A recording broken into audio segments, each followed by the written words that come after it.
Hi, welcome to my channel. I'm Mackenzie. I'm a stay-at-home homeschooling mom to 4 kids. And today I want to tell you what I love so much about Charlotte Mason's philosophy about nature study for science.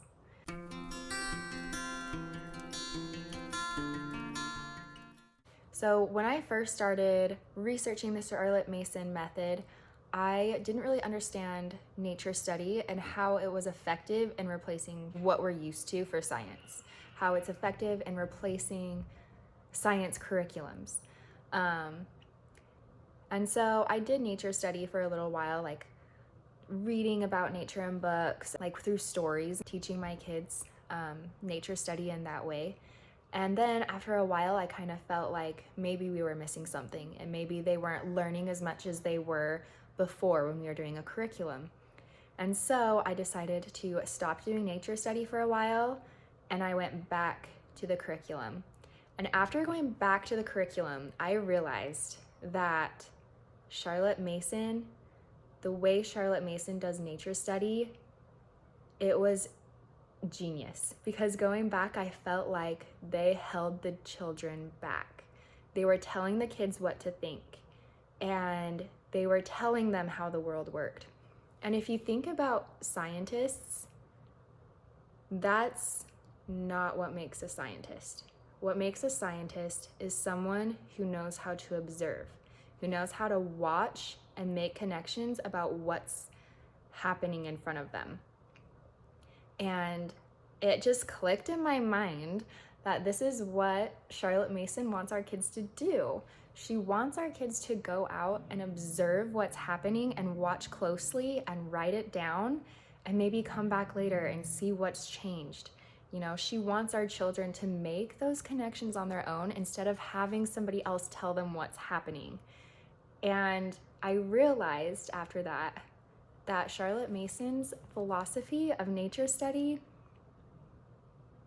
was so much more rich for the kids, and it was getting them to think more and come to their own conclusions. And after realizing that, I realized I don't need a curriculum. You know, really all I need is for my kids to be curious, for my kids to know how to observe and watch closely and to watch for things that cause something else to happen. And so, you know, I was just thinking about what scientists are and what scientists do.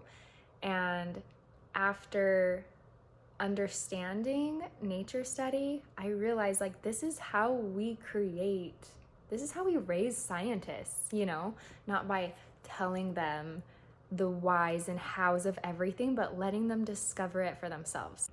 It's just something that like I have never thought of before in my whole life, basically. Like when you think of science, you think of, you know, the scientific method and how you're supposed to come to the conclusion, you know, but the Charlotte Mason way was like long before the scientific method, but it was, I mean, that's what created scientists in her day, right? People were just observing, watching, writing down what they noticed.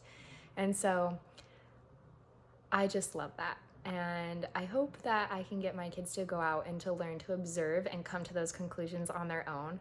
And of course, we will continue to keep doing like science experiments in my kitchen because my kids love to get hands-on and dirty and stuff. And of course, I will also continue to like tell them the truths that we know.